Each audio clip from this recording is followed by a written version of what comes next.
Après le divorce, mon mari m'a jeté dehors sans un centime.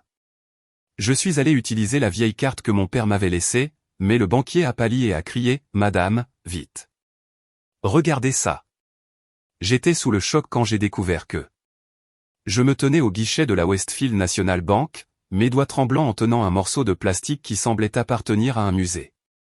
La carte bancaire était si vieille que les numéros sur le devant s'étaient effacés et la bande magnétique au dos avait une rayure visible la traversant. Je me sentais gêné rien qu'à la tenir. « Je suis désolé de vous déranger avec ça », ai-je dit doucement au banquier derrière le guichet. « C'est vraiment vieux. Mon père me l'a donné il y a longtemps. Je veux juste voir s'il y a quelque chose dessus. Peut-être quelques dollars. » Le banquier, dont le badge indiquait Monsieur Banks, m'a fait un sourire poli. C'était un homme plus âgé aux cheveux gris et aux lunettes qui reposaient bas sur son nez. Il avait l'air de travailler dans cette banque depuis avant ma naissance. « Aucun problème, madame », a-t-il dit gentiment. « Voyons ce que nous pouvons trouver. » Il a pris la carte de ma main et l'a examinée de près, la retournant 2 fois. Puis il l'a passée dans son lecteur de cartes. J'ai regardé son visage, m'attendant à ce qu'il me dise que la carte était trop vieille pour être lue ou que le compte avait été fermé il y a des années. Au lieu de cela, son expression a complètement changé. La couleur a quitté son visage comme si quelqu'un avait débranché une prise. Ses yeux se sont écarquillés derrière ses lunettes et sa bouche s'est légèrement ouverte. Il a regardé l'écran de l'ordinateur, puis moi, puis de nouveau l'écran. « Madame », a-t-il dit, et sa voix s'est brisée. Il s'est raclé la gorge et a réessayé. « Madame, j'ai besoin que vous. Pourriez-vous s'il vous plaît passer derrière le guichet tout de suite ?» Mon cœur est tombé dans mon estomac. Quoi? Pourquoi? Est-ce que quelque chose ne va pas? S'il vous plaît, venez juste avec moi. Il ne demandait plus. Il suppliait presque. Ses mains tremblaient alors qu'il soulevait la cloison qui séparait les clients des employés de la banque. Tout le monde dans la banque s'est tourné pour regarder. Une femme avec un bébé m'a lancé un regard inquiet. Un homme âgé a chuchoté quelque chose à sa femme. J'ai senti mon visage brûler de honte. Que avais-je fait? Étais-je en difficulté? Mon père avait-il fait quelque chose d'illégal? Cette carte était-elle volée? 2 agents de sécurité sont apparus de nulle part, marchant rapidement vers nous. J'ai senti la panique monter dans ma poitrine. Je ne comprends pas, ai-je chuchoté. S'il vous plaît, je n'ai rien fait de mal. Mais M. Banks me guidait déjà à travers une porte marquée privée et le long d'un couloir. Mes jambes semblaient faibles. Les agents de sécurité nous suivaient. Je me demandais s'ils allaient m'arrêter. Mon esprit parcourait les possibilités. Peut-être que mon ex-mari Richard m'avait piégé d'une manière ou d'une autre. Peut-être que c'était un autre de ces tours cruels. Nous sommes entrés dans un petit bureau et Monsieur Banks m'a pratiquement poussé sur une chaise. Il s'est assis à l'ordinateur, a tapé quelque chose et a fixé l'écran avec une expression que je ne pouvais pas lire. Ce n'était pas de la colère. Ce n'était pas de la suspicion. C'était tout autre chose. Quelque chose qui ressemblait presque à de la peur mêlée à de l'incrédulité. « Madame, je dois vérifier votre identité », a-t-il dit, la voix serrée. « Pouvez-vous me montrer votre permis de conduire ?» Mes mains tremblaient tellement que je pouvais à peine ouvrir mon portefeuille. J'ai sorti mon permis et le lui ai tendu. Il l'a étudié attentivement, comparant le nom à quelque chose sur son écran. Puis il m'a posé des questions. Le nom de jeune fille de ma mère, ma date de naissance, le nom complet de mon père, mon lieu de naissance. J'ai répondu à chacune, ma voix à peine au-dessus d'un murmure. Mais laissez-moi vous dire comment je suis arrivé à ce moment. Laissez-moi vous parler des 3 jours avant que je ne franchisse ces portes, avant que ma vie entière ne bascule. 3 jours plus tôt, je me tenais sur le trottoir devant ce qui était autrefois ma maison. C'était une belle maison avec des volets blancs et un jardin que j'avais planté moi-même. J'avais passé 12 ans dans cette maison. 12 ans à la rendre parfaite. 12 ans à croire que je construisais une vie avec quelqu'un qui m'aimait. Richard se tenait dans l'embrasure de la porte, les bras croisés sur la poitrine. Derrière lui, je pouvais la voir. Leslie, son associée, sa maîtresse, la femme qui m'avait souri lors des dîners tout en détruisant secrètement mon mariage. Elle touchait déjà les rideaux que j'avais choisis, se sentant déjà chez elle dans mon espace. « Clara, tu dois partir maintenant », a dit Richard. Sa voix était froide, comme s'il parlait à une étrangère. Les avocats ont tout expliqué clairement. La maison est à mon nom. Les voitures sont à mon nom. Les comptes bancaires sont à mon nom. Tu as signé les papiers. C'est fait. Mais je n'ai nulle part où aller, ai-je dit, détestant à quel point ma voix semblait petite. Richard, s'il te plaît. Nous avons été mariés pendant 12 ans. J'ai abandonné ma carrière pour toi. J'ai soutenu ton entreprise.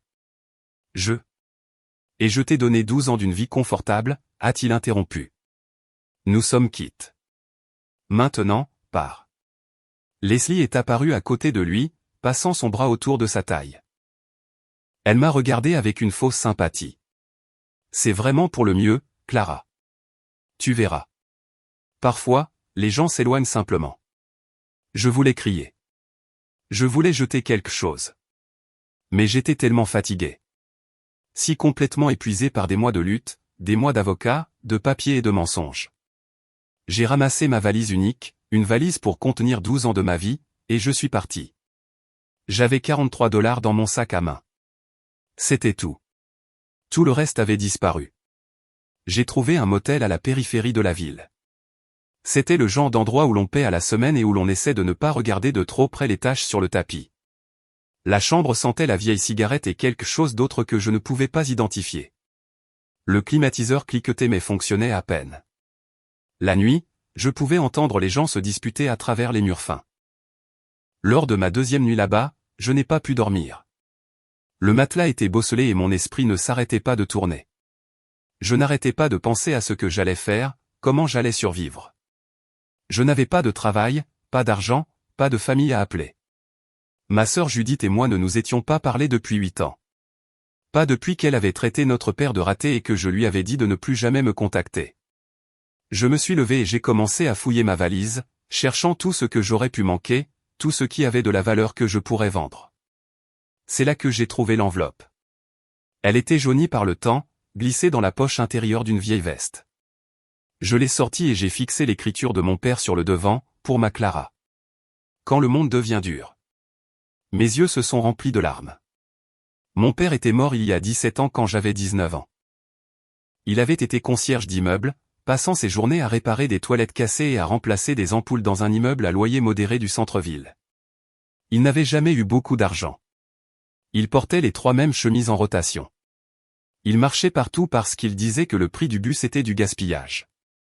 Quand il est mort, il y avait à peine assez d'argent pour des funérailles simples.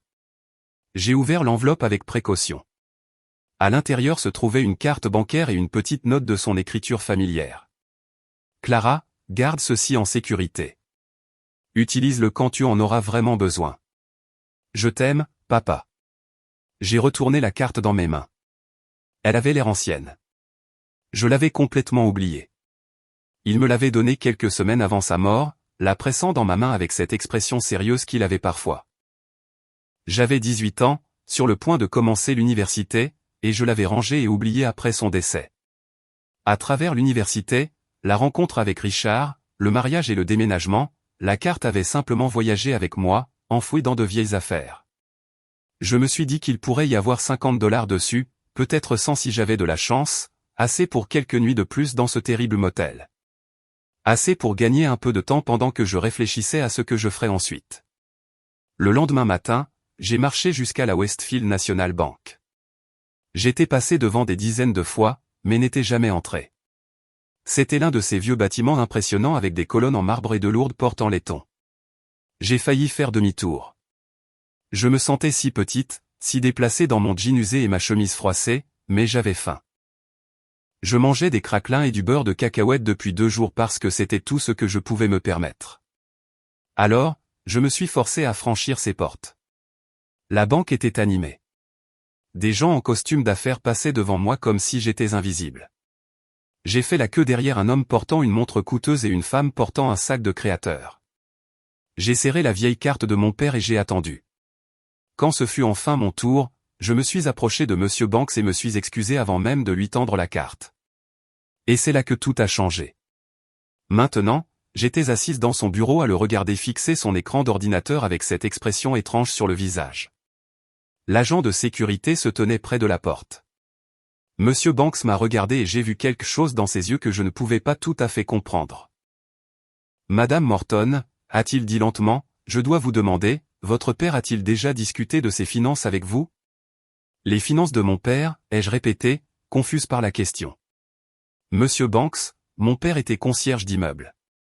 Il réparait des chauffages cassés et passait la serpillière. Il n'avait pas de finances à discuter. Monsieur Banks a enlevé ses lunettes et s'est frotté les yeux. Quand il les a remises, il m'a regardé avec quelque chose qui aurait pu être de la pitié, ou peut-être était-ce du respect. Je ne pouvais pas le dire. Madame Morton, je travaille dans cette banque depuis 30 ans, a-t-il dit doucement. J'ai vu beaucoup de choses, mais je n'ai jamais rien vu de tel, il a tourné son écran d'ordinateur vers moi. S'il vous plaît, regardez ceci attentivement.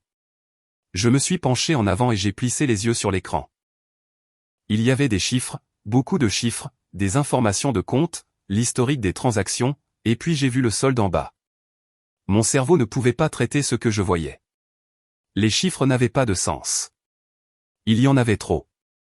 J'ai compté les chiffres 2 fois, puis une 3e fois. Ça ne peut pas être vrai, ai-je dit, ma voix fonctionnant à peine. C'est une erreur. Vous avez fait une erreur. Il n'y a pas d'erreur, a dit Monsieur Banks doucement. J'ai vérifié 3 fois. J'ai fait vérifier par mon superviseur. Le compte est réel et il est à vous. Mais ça dit.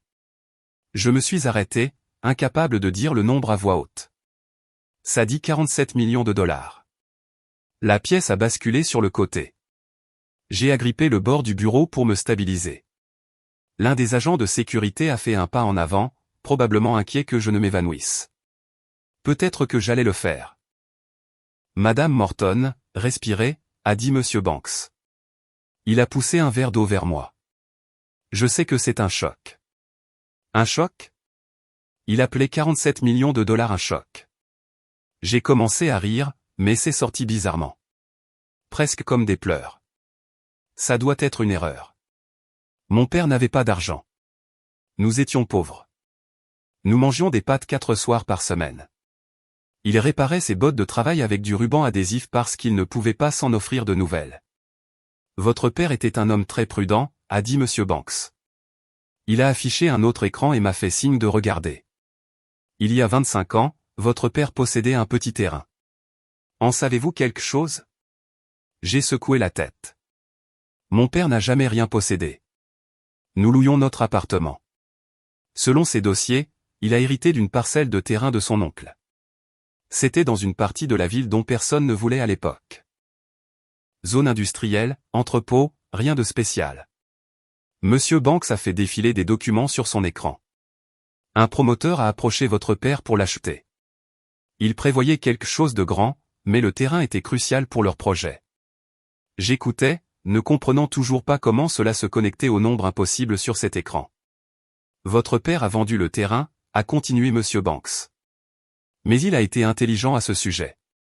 Au lieu de prendre simplement un paiement unique, il a négocié un contrat. Il obtiendrait 5% de tous les profits futurs de tout ce qui serait construit sur ce terrain. Le promoteur a accepté parce qu'il pensait que le pourcentage ne représenterait presque rien. Peut-être quelques milliers au fil des ans. Mais quelque chose a changé, ai-je chuchoté, commençant à comprendre. Ils ont construit le complexe Hartley Tower, a dit Monsieur Banks. Vous le connaissez? Bien sûr que je le connaissais. Tout le monde en ville le connaissait. C'était un développement massif au centre-ville. Immeubles de bureaux, appartements de luxe, boutiques haut de gamme. Il avait transformé tout un quartier. C'était construit sur le terrain de mon père. Sur l'ancien terrain de votre père, a corrigé Monsieur Banks. Et depuis 20 ans, 5% des bénéfices de ce complexe ont été déposés sur un compte en fiducie. Un compte qui devait vous être transféré à vos 18 ans. Mes mains tremblaient tellement que j'ai dû les joindre. Mais j'ai 35 ans. Pourquoi je n'étais pas au courant? Monsieur Banks a sorti plus de documents. La banque a envoyé des lettres de notification quand vous avez eu 18 ans, mais elles sont allées à l'ancienne adresse de votre père. Selon nos dossiers, vous aviez déménagé à ce moment-là. Vous étiez à l'université. J'ai hoché la tête lentement. J'ai eu une chambre en résidence universitaire, puis un appartement avec des colocataires. Je n'ai jamais mis à jour d'adresse parce que je ne pensais pas. Je n'avais pas de compte bancaire ou quoi que ce soit qui nécessitait une mise à jour. Les lettres ont été retournées comme non distribuables, a expliqué Monsieur Banks. Le compte est resté dormant. L'argent a continué à s'accumuler, à croître, à percevoir des intérêts. Pendant 17 ans, il est resté là à vous attendre. Je me suis levé soudainement, la chaise raclant le sol. Ça n'a pas de sens. Si mon père avait cet arrangement, si l'argent rentrait, pourquoi vivions-nous comme nous le faisions? Pourquoi faisait-il un travail si dur? Pourquoi luttions-nous? Je ne peux pas répondre à ça, a dit doucement Monsieur Banks. Mais d'après ce que je peux voir dans ces dossiers, votre père n'a jamais touché à l'argent.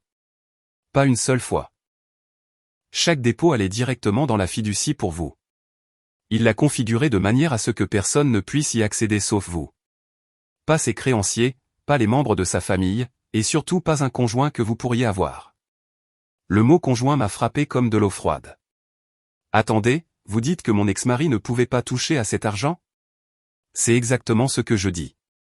La fiducie a été structurée très soigneusement. Elle est à vous seul.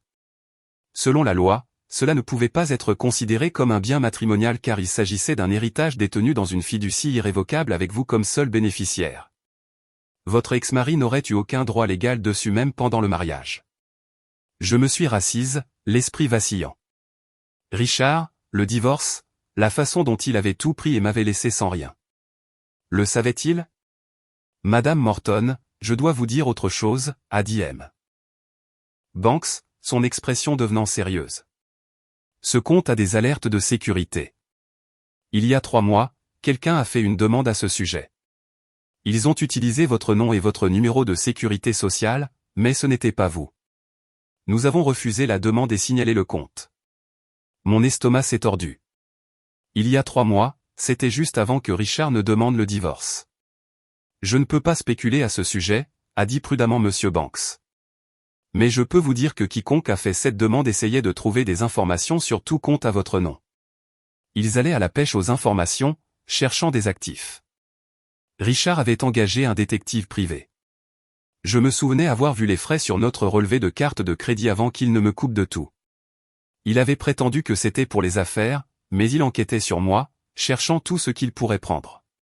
Il savait, ai-je dit doucement. Ou du moins il soupçonnait qu'il pourrait y avoir quelque chose. C'est pour ça qu'il a précipité le divorce. C'est pour ça qu'il a été si cruel à ce sujet. Il me voulait désespéré et brisé pour que je ne pense jamais à chercher ça. Monsieur Banks n'a ni confirmé ni nié ma théorie. Il m'a juste regardé avec ses yeux tristes et compréhensifs. Qu'est-ce que je fais maintenant, ai-je demandé.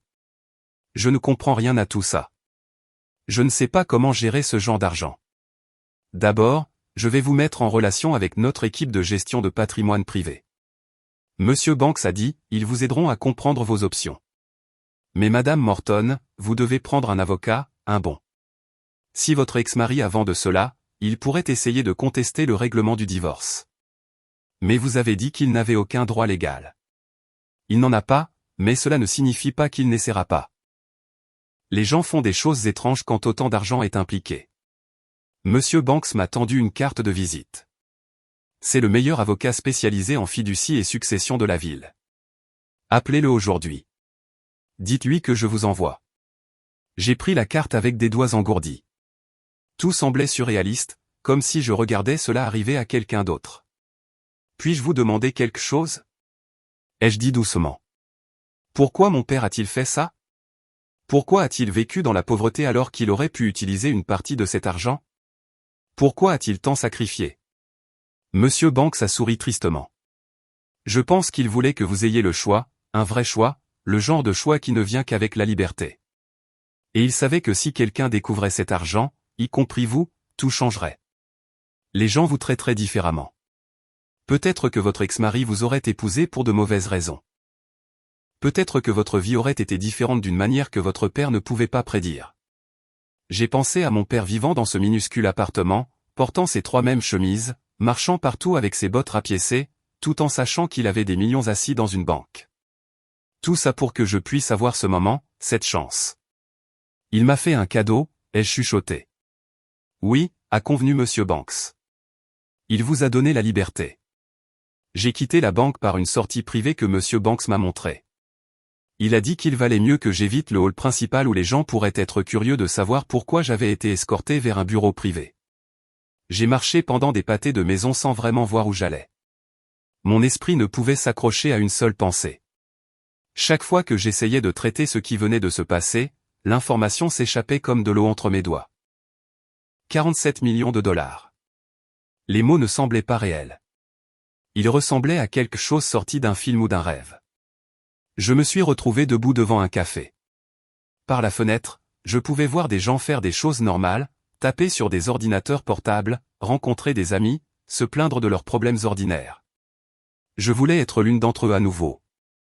Je voulais que mon plus grand souci soit de savoir si je pouvais m'offrir une boisson au café sophistiqué. Au lieu de cela, j'ai sorti la carte de visite que Monsieur Banks m'avait donnée. Le nom de l'avocat était imprimé en lettres noires simples. J'ai appelé le numéro avant de perdre mon courage. L'avocat, Monsieur Patterson, a accepté de me voir l'après-midi même. Son bureau était dans l'un de ces grands bâtiments en verre du centre-ville où je m'étais toujours senti trop intimidé pour entrer. Mais maintenant, je traversais le hall comme si j'y appartenais parce qu'apparemment, c'était le cas. Monsieur Patterson était plus jeune que je ne l'imaginais, peut-être au début de la quarantaine, avec des yeux perçants qui semblaient voir à travers moi. Je lui ai tout raconté sur Richard, sur le divorce, sur le compte bancaire, sur mon père. Il a écouté sans interrompre, prenant des notes sur un bloc-notes jaune. Quand j'ai fini, il est resté silencieux un long moment. Madame Morton, a-t-il finalement dit, je dois vous dire quelque chose, et vous n'allez pas aimer ça. Mon estomac a fait un bond.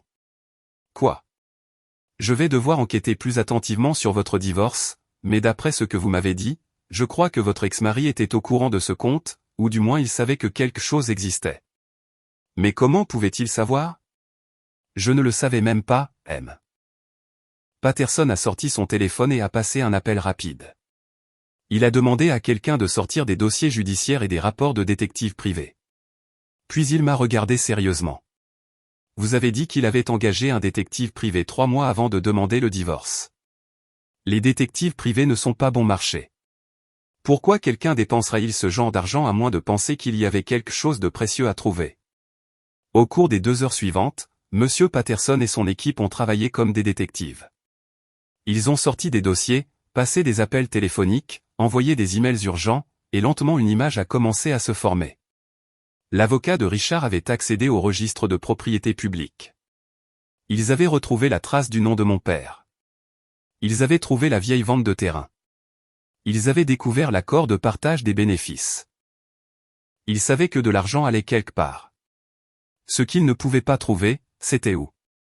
Le compte en fiducie était protégé par des lois sur la confidentialité, mais ils en savaient assez pour deviner.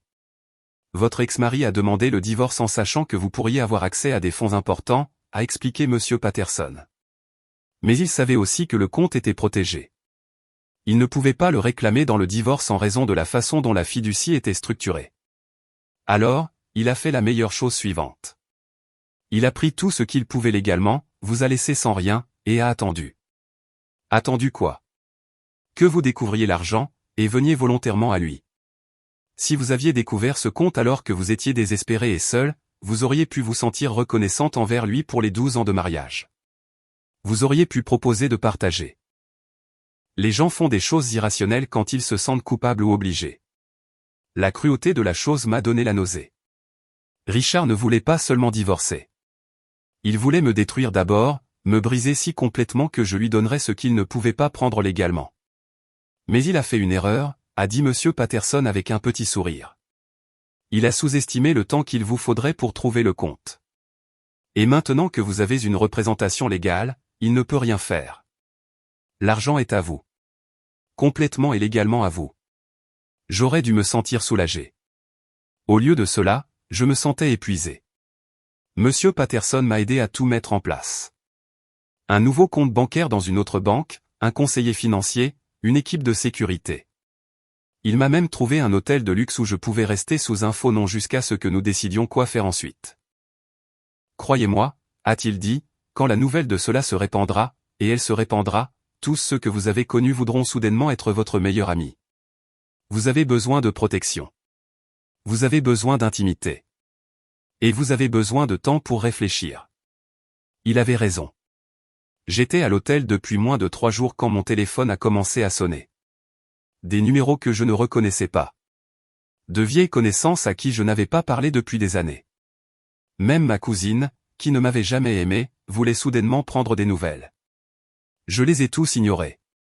Mais je n'ai pas pu ignorer les coups à la porte de ma chambre d'hôtel le 4e matin. « Clara, je sais que tu es là. » La voix de Richard a traversé la porte. « Nous devons parler. » Mon cœur battait la chamade. J'ai regardé par le Judas et je l'ai vu debout là dans un costume coûteux, le visage rouge de colère. Comment m'avait-il trouvé? Clara, c'est ridicule. Cet argent devrait être de l'argent de famille. Nous avons construit une vie ensemble. J'ai appelé la sécurité de l'hôtel. 2 grands hommes en costume sont arrivés en quelques minutes et ont escorté Richard dehors. Mais alors qu'ils l'emmenaient, je l'ai entendu crier « Je te poursuivrai en justice, Clara. » Cet argent a été gagné pendant notre mariage. J'ai des droits. Il n'en avait pas. Monsieur Patterson avait été très clair à ce sujet. Mais la menace m'effrayait quand même. Ce soir-là, j'ai reçu un appel d'un numéro que je n'avais pas vu depuis 8 ans. Ma sœur Judith. Mon doigt a plané au-dessus du bouton de refus, mais quelque chose m'a fait répondre. Clara. Sa voix était serrée. Nous devons parler de l'argent de papa. Comment en as-tu entendu parler? Comment j'ai entendu? Elle a ri, mais ce n'était pas un son joyeux. C'est partout en ville, Clara. Les gens parlent, et je veux savoir pourquoi tu penses que tu mérites tout ça alors que je suis sa fille aussi. Judith, papa a mis en place la fiducie pour moi spécifiquement.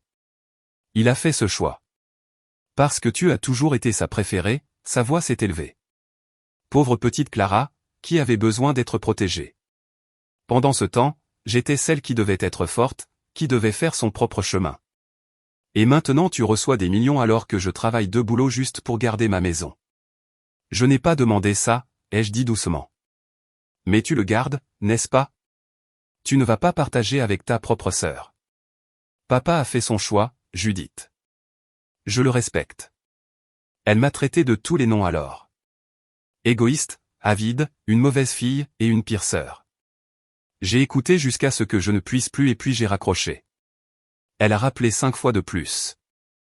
J'ai bloqué son numéro. Cette nuit-là, je me suis assise seule dans ma suite d'hôtel. Les chambres étaient belles. Salle de bain en marbre, peignoir doux, une vue sur la ville qui coûtait probablement plus par nuit que ce que je dépensais en courses par mois. Mais je ne m'étais jamais senti aussi seul. J'ai pensé à appeler quelqu'un, mais qui? Mes vieux amis s'étaient éloignés pendant mon mariage. Richard s'était assuré de cela, trouvant toujours des raisons pour lesquelles je ne pouvais pas sortir ou pourquoi mes amis n'étaient pas assez bien. Je n'avais pas de famille à part une sœur qui me détestait. Pas de mari, pas de carrière, juste de l'argent. Tellement d'argent que tous ceux que j'avais connus voulaient soudainement une part de moi. J'ai commandé le service d'étage et j'ai mangé seul, regardant les lumières de la ville en contrebas. Quelque part en bas, Richard préparait probablement son prochain coup. Judith appelait probablement des parents, les montant contre moi. Et j'étais là, censé vivre le rêve, me sentant plus piégé que je ne l'avais jamais été de ma vie. Mon téléphone a vibré avec un SMS d'un numéro que je ne reconnaissais pas. Je sais où tu loges. Nous devrions nous rencontrer. Tu me dois ça. Richard. J'ai montré le SMS à Monsieur Patterson, qui a immédiatement contacté la police. Ils ont dit que ce n'était pas techniquement une menace, mais qu'ils le documenteraient juste au cas où. Cette nuit-là, je n'ai pas pu dormir. Je n'arrêtais pas de penser à ce que Monsieur Banks avait dit. Mon père m'avait donné la liberté. Mais cela ne ressemblait pas à la liberté. Cela ressemblait à un nouveau type de prison, faite d'argent, de suspicion et de peur. Je me demandais ce que mon père me dirait s'il était là. Regretterait-il son cadeau? Comprendrait-il à quel point il avait tout compliqué? Ou me dirait-il que la liberté n'est pas facile, qu'elle vient avec des choix difficiles, et que le vrai test n'était pas de recevoir l'argent, mais de décider quel genre de personne je deviendrais à cause de lui? J'ai passé les 2 semaines suivantes cachée dans cette chambre d'hôtel comme une prisonnière. Monsieur Patterson appelait tous les jours avec des mises à jour qui me donnaient le tournis. Richard avait engagé 3 avocats différents, chacun menaçant de déposer des plaintes. Judith avait également contacté un avocat, prétendant que notre père n'était pas sain d'esprit lorsqu'il avait mis en place la fiducie. Des cousins que j'avais rencontrés peut-être 2 fois dans ma vie envoyaient soudainement de longs emails sur la loyauté familiale et le partage des bénédictions. Tout le monde voulait quelque chose de moi. Personne ne voulait juste me parler comme à une personne. Le 15e jour, Monsieur Patterson est venu dans ma chambre d'hôtel avec d'épais dossiers de documents. Il les a étalés sur la table basse et s'est assis en face de moi avec une expression sérieuse. « Clara, j'ai besoin que vous compreniez quelque chose. » Il a dit, « Vous avez le pouvoir légal de détruire Richard financièrement. Sa société immobilière est fortement endettée. Il doit de l'argent à plusieurs créanciers. Si vous le vouliez, vous pourriez racheter ses dettes et saisir tout ce qu'il possède. Vous pourriez le laisser sans rien, tout comme il a essayé de le faire avec vous. J'ai fixé les documents, des rapports sur l'entreprise de Richard, des listes de ses propriétés et de ses dettes, un plan détaillé sur la façon dont je pourrais démanteler systématiquement toute sa vie. Est-ce ce que vous pensez que je devrais faire, ai-je demandé doucement. Je pense que vous devriez considérer toutes vos options, a dit prudemment Monsieur Patterson. La vengeance est un puissant facteur de motivation, et après ce qu'il vous a fait, personne ne vous blâmerait. J'ai pris l'un des rapports et les feuilleté. Des chiffres et des projections, des faits froids sur la façon de ruiner la vie de quelqu'un. J'ai pensé au visage de Richard quand il m'avait jeté dehors. La façon dont Leslie avait touché mes rideaux, la cruauté dans sa voix quand il a dit que nous étions quittes. Une partie de moi voulait le faire. Une partie de moi voulait le regarder tout perdre et ressentir exactement ce que j'avais ressenti debout sur ce trottoir avec une valise. Mais ensuite j'ai pensé à mon père, George Hartley, qui avait des millions mais réparait les toilettes pour les voisins âgés qui ne pouvaient pas se permettre un plombier, qui avait porté des bottes rapiécées et marché sous la pluie pour économiser le prix du bus, qui avait choisi la gentillesse plutôt que le confort chaque jour. Non, ai-je dit en repoussant les documents. Je ne vais pas le détruire. Monsieur Patterson a hoché la tête lentement. Alors que voulez-vous faire? J'ai pensé à cette question pendant un long moment. Qu'est-ce que je voulais? Pendant des semaines, j'avais réagi à tout le monde, fuyant Richard, me cachant de Judith, évitant les journalistes et les vieilles connaissances. J'avais été tellement concentré sur ma protection que je n'avais pas pensé à ce que je voulais réellement construire. Je veux aider les gens, ai-je dit finalement. Des gens comme moi, des femmes qui sont jetées et laissées sans rien. Au cours des jours suivants, j'ai travaillé avec Monsieur Patterson et une équipe de conseillers pour créer une fondation. Nous l'avons appelée Seconde Chance. Son but était simple, aider les femmes divorcées qui avaient été laissées financièrement dévastées par leurs ex-maris. Nous fournirions un logement temporaire, une formation professionnelle, une assistance juridique et de petites subventions pour les aider à recommencer leur vie. Le travail m'a donné un but. Pour la première fois depuis la découverte de l'argent, je me sentais à nouveau moi-même. Pas une victime, pas une femme riche que tout le monde voulait utiliser. Juste Clara essayant de faire quelque chose de bien. Mais je ne pouvais pas laisser le comportement de Richard complètement impuni. Pas par vengeance, mais parce qu'il blessait encore des gens. J'ai demandé à M. Patterson d'enquêter sur les pratiques commerciales de Richard. Ce que nous avons trouvé a choqué même les avocats. Richard et Leslie rognaient sur les coûts depuis des années. Ils cachaient des défauts majeurs dans les propriétés qu'ils vendaient, gonflaient la valeur des propriétés pour obtenir de plus gros prêts, payaient des inspecteurs pour ignorer les violations de code. Ils avaient vendu au moins une douzaine de maisons à des familles qui n'avaient aucune idée qu'elles achetaient des propriétés avec de graves problèmes structurels. Une famille avait acheté une maison avec une fondation fissurée que l'entreprise de Richard avait simplement recouverte de béton frais. Une autre avait acheté un appartement où le balcon était à peine attaché au bâtiment.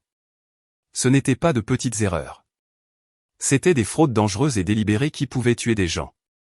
Il ne s'agit plus de vous, a dit M. Patterson quand il m'a montré les preuves. Il s'agit de protéger des innocents contre des criminels. Il avait raison. Ce n'était pas de la vengeance.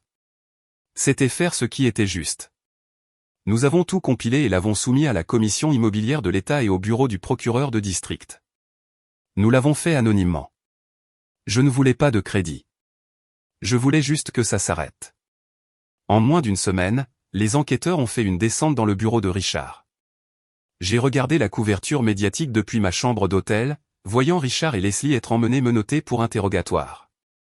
Ils n'ont pas été arrêtés ce jour-là, mais l'enquête avait commencé. La licence commerciale de Richard a été immédiatement suspendue. Mon téléphone a sonné 1 heure plus tard. C'était Richard. Contre mon meilleur jugement, j'ai répondu. Tu as fait ça, a-t-il sifflé. Tu as détruit mon entreprise parce que tu es amère et jalouse. J'ai soumis des preuves de fraude, ai-je dit calmement. Ce qui se passe ensuite dépend des autorités. Ces familles ont signé des contrats. Elles ont accepté les propriétés telles quelles.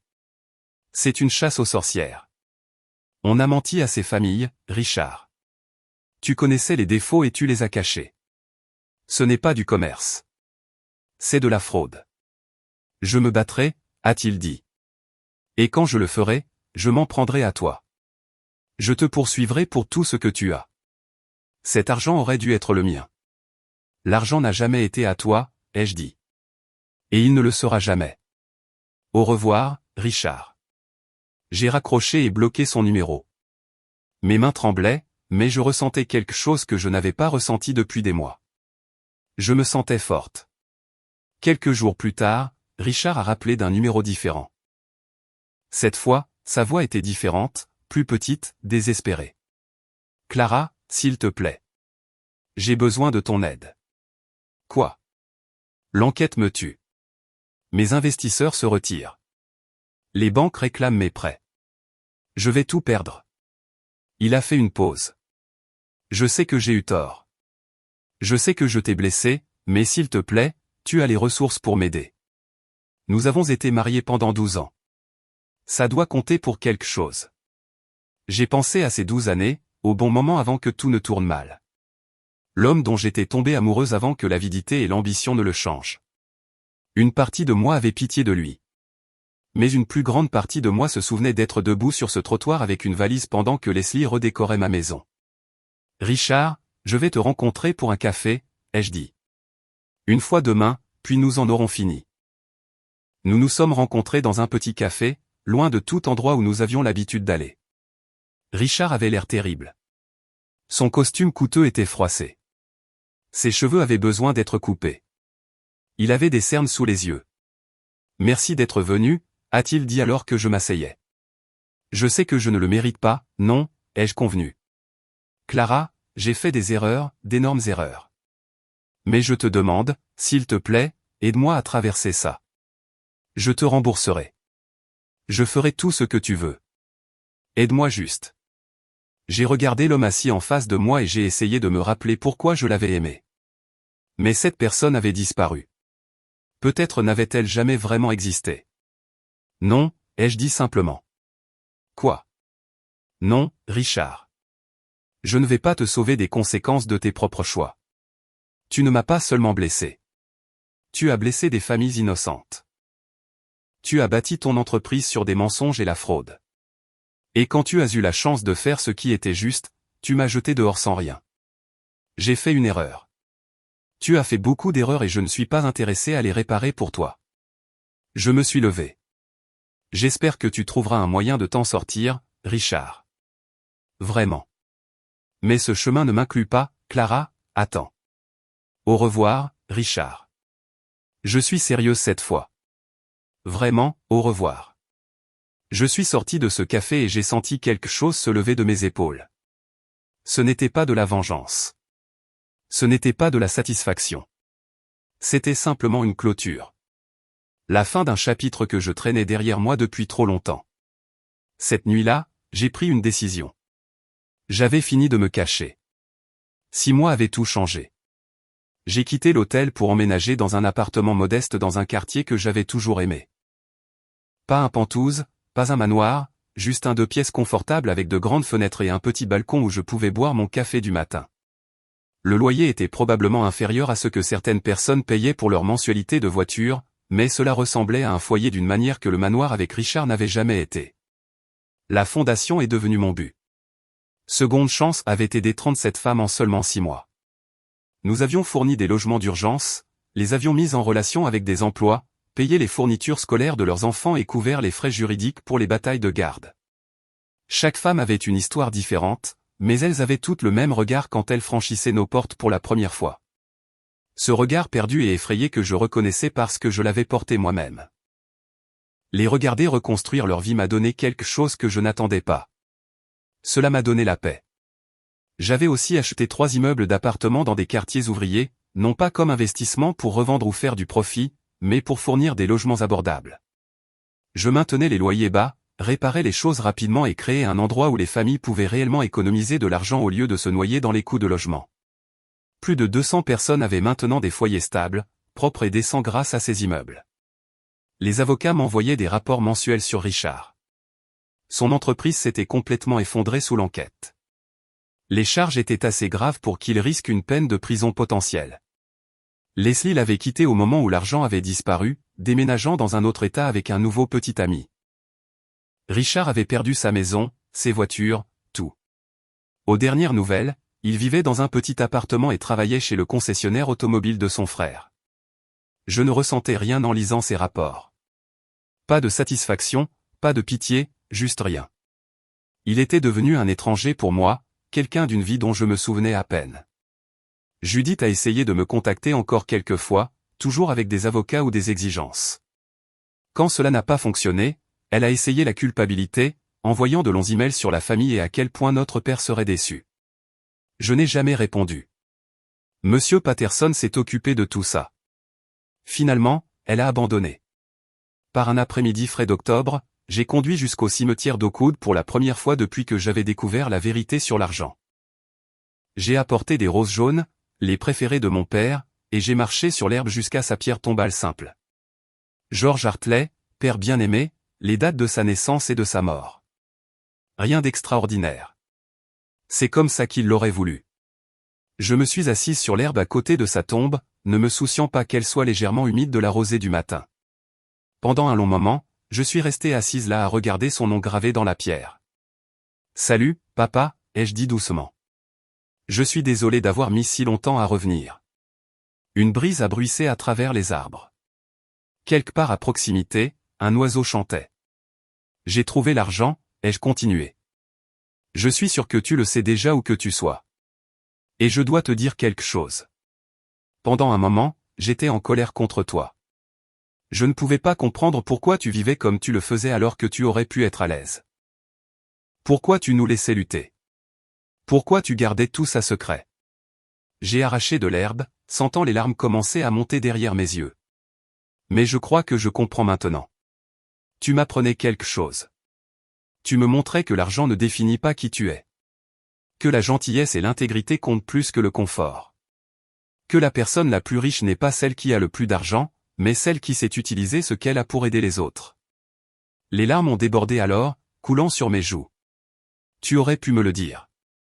Tu aurais pu rendre ta propre vie plus facile, mais tu as choisi de me protéger à la place. Tu as choisi de t'assurer que j'apprenne les bonnes leçons d'abord. Et je veux que tu saches que j'essaie, papa. J'essaie d'honorer ce que tu m'as appris.